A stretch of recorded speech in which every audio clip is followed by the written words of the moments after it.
Good blessed Tuesday, November the 8th, 2022. It's about 2:16 p.m. I'd like to greet all human beings all around this entire world with a universal greetings of peace and the blessings of God be with you. It doesn't matter what your political, philosophical, personal, nor your religious beliefs may be. It doesn't matter whether you're the richest to the poorest person on the face of this earth. It doesn't even matter whether you the proclaimed toughest to the proclaimed weakest person on the face of this earth. I still greet all you all the same. It doesn't even matter whether you large or small. It doesn't matter if you are of likers of my YouTube or dislikers of my YouTube. I still greet you the same way. Today, I want to talk about voting. Voting and a few other things. You know, when you vote, know who you voting for, because today is election day, especially here in Charleston, Missouri, Mississippi County. I want to show you some history on when you voting. You see what I'm saying? If you look at my buttons real good, or my shirt, what does it say? Election protection. I believe, do it have a phone number on the back or no? If it don't, I'm gonna turn around and show you the button. But it have a phone number on the back in case you see something wrong, or just dial 911 Raymond, and I'll come on the scene. Not from Cabrini Green, but down here in Charleston, Missouri, Mississippi County. I even traveled to Cairo in Illinois and Carbondale, Illinois. But you see that button? Those of you all that said, well, he's a racist or he's a Democrat, that says nonpartisan. If you don't know the definition of nonpartisan, look it up. You know, I'm not a Republican nor a Democrat. You know, I roll like Harold Washington, the former mayor of Chicago, did in the 1980s. Harold Washington, he was a Democrat until he seen what the Democrats was doing in Chicago. I'm not saying all the other places. And whatever I talk about, whether I talk about blacks or whites or anybody else, if the shoe fit, wear it. If the shoe fit, wear it. If the shoe fit wet, I have to say that 2 or 3 times because you get people saying, oh, he talking about me. But I say if the shoe fit wet. But you know, today, you know, people was bringing to my attention things that I knowed already. First, they was telling me about how they done closed all the other voting places down here in Charleston, Missouri, with the exception of one. They moved the voting designation for everybody here in Charleston, Missouri. I'm not for sure if it's for the whole Mississippi County or not, but you have to go to the 1700 East, I believe it's 1700 East Marshall Street here in Charleston, Missouri, to the big Methodist church.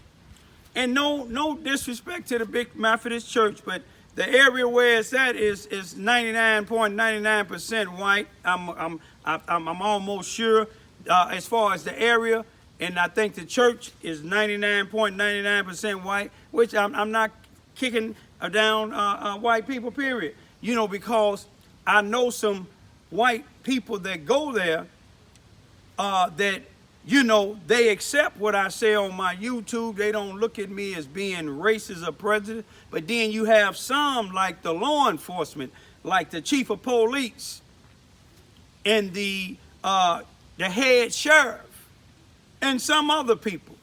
But I get along with a lot of other people there. I get along with the Mississippi County coroner. Me and him used to be neighbors. But this is what I want to talk about. Now, it was Charleston, Missouri, maybe even 6,000 people. It used to be 5,947 people. 57% is black. 46% is white. Now, if it's 50%, 51% black, now they done moved the poll from the area down the street where we used to vote at on Main Street in Vine. At the, I believe it's a Baptist church. I don't know if it's the First Baptist, but it's a Baptist church, even though it's a white church, white ran church. But that's what most of the blacks used to go vote. Hey, how you doing? You see it's all cleared out, don't you? I'm going back in the six. Oh, yeah, I told you it's clear. All right. But anyway, they moved it, and it's inconvenient for a lot of people in the predominantly black neighborhood, especially where I live at, because some of them don't have cars. I know that's personal. But to go to vote where they moved it to, it's about maybe 2 miles or more one way, walking. I seen them do the same thing. When I say them, if the shoe fit, wear it. They moved the probation and parole place from close off this end to right across the street from where the Methodist church is at. And now that probation place is now closed down. But you know, when I went up there to vote, that's one of the things people are talking about, but they won't talk about it like I'm talking about it now. They'll talk to me about it, and then when they get to talking to me about it and I put it on my social internet, they'll get back talking about me. If the shoe fit, wear it. And this is 99% black people, not 99% of the population, but 99% of my critics is black. The whites have accepted that they can't stop this from going unless God allowed them to take my life. They done locked me up a couple of times unjustly, and they seen that they can incarcerate my body, but they couldn't incarcerate my mind. You see what I'm saying? Malcolm X said, with the mind, when the mind is a weapon, you never unarmed. See, some people thinking about this, AK-47s. You ain't seen me going in no school shooting. You ain't seen me shooting at anybody in the neighborhood, black or white. I've been attacked by blacks and whites coming on my property. You ain't seen me shoot none of them. You ain't seen me harm none of them. But when I went up there to vote today, I seen something that didn't surprise me, but I'm saying, with all these black leaders and white leaders saying that they stand for justice for all, no children's left behind. And when I got to voting on the first sheet, you got a line going down to the left, then a line to the right, then you turn it over to page 2, the same thing. Now, when I got down to the very bottom of the right side of the voting paper, the voting slip, it got to having people that you're voting for, and it was only 2 slots. One of them was blank. The other one had a name, and on the right side it tells you who it was, Republican. 9 of them in a row now, one right after another, uncontested. That was the judge who has connection with the Susanna Wesley Family Learning Center, who makes millions of dollars with their program in the black neighborhood. Don't do nothing for the black neighborhood. Hire certain blacks that don't do nothing for the black neighborhood. That's a shoe fit way. They have the clerk, the city clerk, the county clerk, and about 7, 8, all of it is going down from the judge on down. Hey, did you vote? Did you vote? Yeah. All right. I hope you did the right thing. All right. We need help on this side of town. I ain't going to be here forever. My daughters and them might not even want to take up the slack because they saying we ain't going nowhere. So they think. But I looked at this uncontested. The judge, I'm going to tell you about the judge, Bob Barker, and the prosecuting attorney. Both of them was uncontested. Both of them used to be lawyers for the Susanna Wesley Family Learning Center when they was in East Prairie in the white neighborhood. They done moved from over there to the black neighborhood, getting millions of dollars, but ain't doing nothing for the black community. Not a thing. All you got to do is take a look around or look at my YouTube video. They had a bunch of blacks, educated blacks there. But after they got everything built up over here on Marshall Street in the 600 block of Marshall Street on the corner of Marshall and Lee Street, right around the corner from me, or a few blocks over, and they got everything paved in and fixed up, they oust them blacks. They sent them back to the Lincoln School where they confined them in the 1950s and the 1960s to the C.F. Bowen Center, 700 Elm Street or Cy Williams Avenue. But now some of them blacks see now. But anyway, when I looked at this, I said, this judge gonna be like the other judge that they had here that was connected to Susanna Wesley Family Learning Center, a white ran organization. You see what I'm saying? And this judge, I'm gonna show you something about him. You see, when my two daughters was taken out of my house on May the 19th, 2008, by force, the police came in my house, pulled a gun on me, by force, and allowed my two youngest daughters' mothers, my daughter's name was 1 and 2 years old, allowed them to take them out of the house, held me by gunpoint, took them down to the Susanna Wesley Family Learning Center to their so-called shelter. But if you take two children, 1 and 2 years old, down to a shelter with their mother, and their mother been out in the streets for 72 hours, three days and 3 nights, and you know what she was doing getting high, and you know when she was in there getting high, and I'm working, and you come in my house, disturb my kids' peace, took them out. You didn't allow me to go to court. We had a court date. Remember, they took them out March the 19th, 2008, a little bit after midnight on Malcolm X's birthday. All right, now, I'll talk with you later. Did you vote? Yeah. Okay, I was going to get my belt out. All right, now. I'm glad I did. You know I wouldn't have whooped you. But this judge, that's a judge now, a female preacher told me to go down there in East Prairie and talk to this guy, Bob Barker, he was an attorney then for Susanna Wesley Family Learning Center. Let me show you how crooked he is. Now, I went down there and talked to him.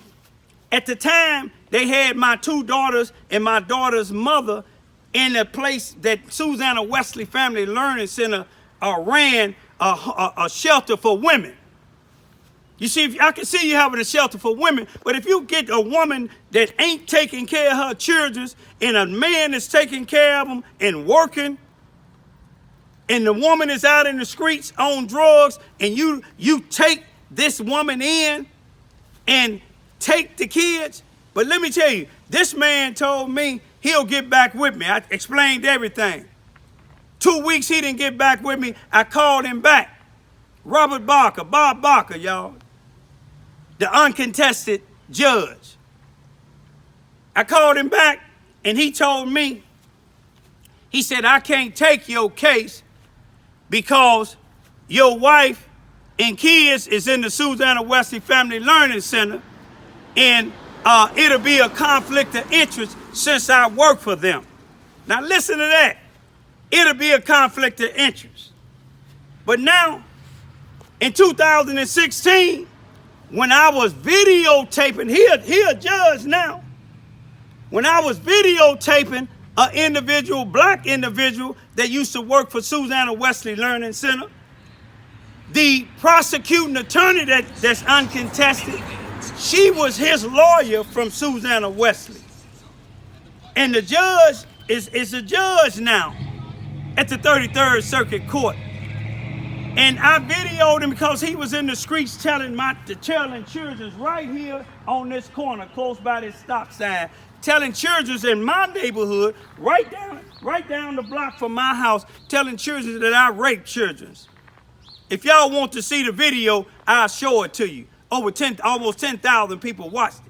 But now at the time, this black individual, NAACP member, president, he's living on the all-white, hey now, he's living on the 0.99% white side of town, right down from the police station here in Charleston, Missouri. I video him telling the children this. He didn't call the police. Let me show you how crooked they is. A female that worked with him that didn't like me called the police and said that Raymond Ivy is videoing children. The police went and uploaded my YouTube video. He told the female he ain't videoing children, he videoing the individual. So let me tell you what the police did. The police officer called this individual that I was videoing and had him come down to the police department, went over his sergeant, went over his lieutenant, went over his captain, went over the chief of police, went over the city manager, went over the mayor, went over the city council, and went straight to the prosecuting attorney and put an outstanding warrant for me. They convicted me. They tried me and convicted me and put me on 2 years probation. Now I told this judge, I said, it's a conflict of interest that you even allowed yourself to put a warrant out. He said, well, let me give you a disclaimer. You didn't give me no damn disclaimer when I asked you in 2008 to represent me to get my children back. You didn't give me no disclaimer. You knew you worked it for Susanna Wesley. You knew my children's mother was inside of their homeless shelter, just like you knew the individual that put the case against me. You knew that I was exercising my First and 14th Amendment right. You knew that you should have passed that on to somebody else. But that particular time, another judge came down from Cape Girardeau, Missouri, and heard the case and threw it out. Then they got some of their other judges that end up convicting me. But let me show you what happened to my two daughters when they allowed the police to come in. And let me tell you what this judge said too, Bob Barker. The female preacher that told me to get Bob Barker to represent me, she told me what he said after he told me he couldn't represent me. He said a mother or the father don't deserve to have them kids. Ain't that something? He got a lot of nerve to say, I don't deserve to have my kids, my children. Ain't that something?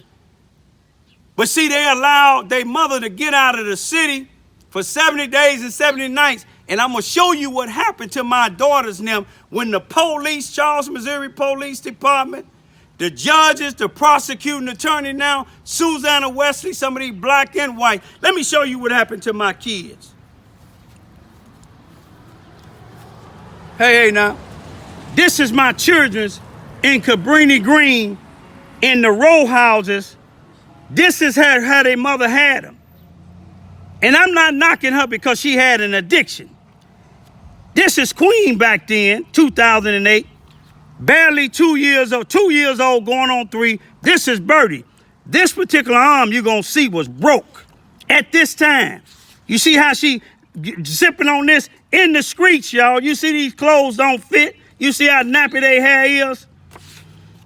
You see, Queen, some of my people seen them and took pictures of them, and you could see Queen, they letting Queen know help is on the way. You see what I'm saying? This is Queen and Birdie. She can't lift this one here because she didn't know it. She was too young to know it was fractured. This is who they was left with, drug addicts. Drug addicts. You see these two drug addicts? This is who they was left with. Crack and heroin addicts. You see them? But now, after I got custody of my children and divorced my children's mother, we went back up in Chicago. Susanna Wesley didn't go try to find out what happened. Well, we went back, got her into a rehab, and you see how good she looked? You see how good my babies look? I got them now. She's inside of a rehab. May she rest in peace now. You see this? We didn't abandon her. Susanna Wesley abandoned her. The police department abandoned her. The judge abandoned her. But these is the people that y'all, let me show you something. After I got her back 70 days and 70 nights, you see that cash? You see how happy and clean they is? But the judge said, I didn't deserve him. I want him to think about something when my daughter was out in the streets when he said I didn't deserve my daughter. Did you deserve to have that massive heart attack when you was in your cabinet in Tennessee? And some of y'all don't like what I'm saying, and I don't give a doggone if you don't like it. Did you deserve to have that massive heart attack? God ain't through with you yet. Prosecuting attorney. You see what I'm saying? Uncontested. But where is he at now? He couldn't run this year because God gave him COVID and he put him in the cemetery last year. God ain't through with y'all yet. You can move this thing to the Ku Klux Klan's headquarters. But God ain't gonna be playing with y'all just because some of these blacks is scared to stand up against y'all. I ain't. My daughters and them suffered for 70 days and 70 nights. None of you Negroes here, none of you white so-called leaders and ministers, none of y'all didn't care about the way they was. But I did. I stood up against y'all. That's why I got them now. They 16 and 17. Both of them working. Both of them driving. Both of them is highly educated. Both of them is respectful. Both of them is God-fearing. But if y'all keep on doing what you're doing, these people in a minute, they're going to have something on the ballot that slavery is back in effect. You better wake up. If the shoe fit, wear it. But I'll never forget another thing. I went to a funeral this past Saturday. And I know the family. I know the female whose son died. I went to a church that some of the people there don't like me, and I seen that when I went in. Seen a deacon looking at me like he wanted to kill me, like he was a gangster. But I still walked it in. Got some of these so-called mothers on the motherboard and missionaries. It's a shoe fit wear. One of the mothers or ushers gonna ask me, are you qualified to teach your daughters and them? Are you qualified? I'm qualified to take care of them. Worry about your two sons that's in the penitentiary and worry about I don't even know what to call it, the crimes that he in there for. You see what I'm saying? Worry about that. The other ones, they put you in the housing authority and you think you better than other blacks. But God gonna deal with all of y'all. Then the one female, so-called female preacher got up to speak, not get a eulogy. And she had the audacity. She was staring at me when I came in. I spoke to her, but she just nodded her head. She got up and said, some of y'all in here got 10-year grudges. Y'all need to get over that. Let me tell you what she did 10 years or so ago, in about 2008, maybe a little longer. I had her take some pictures of my daughters and their mother when we cleaned up and brought her back down here, up there by the library, in the yard. I had her take some pictures. I paid her for them. Then after she got through, she acted like she wanted my daughter's mother. The way she dressed sometimes, you wonder, is you trying to be a man? She approached my daughter after we got through taking the pictures and praying, tapped my daughter's mother, talking about, hey, I need to holler at you. I said, no, you ain't finna holler at that was my wife then. We hired you to take the pictures. I'm talking to her, but I'm talking to you. You might run your household or somewhere else, but you don't run Raymond Lewis Ivy household. Whatever you got to talk to her about, talk to us, me and her and my two daughters about it. Then I told her, I said, you know what? I don't even want them pictures. Give me my money back. This was over 10 years ago. She wouldn't give me my pictures of my money. But she tell people don't have no grudge. I ain't got no grudge, but God gonna deal with you because you ain't no damn minister. You taking pictures of somebody that they done paid you and you don't give them their money or that. I I didn't act ignorant. I could have came out of my bag, kicked your damn door in, and came and got my pictures of my money, but I didn't, because God gonna deal with y'all. You better take a look around. Y'all wake up, start speaking up. Y'all pay attention to November the 10th, Thursday, November the 10th, about 1 o'clock at the Jackson Alexander County Courthouse in Carbondale, Illinois. The prosecuting attorney is going up against the Alexander County Housing Authority for what they trying to do to the last people in the projects, like I'm going up against Charleston, Missouri Housing Authority. Y'all wake up. Peace be still.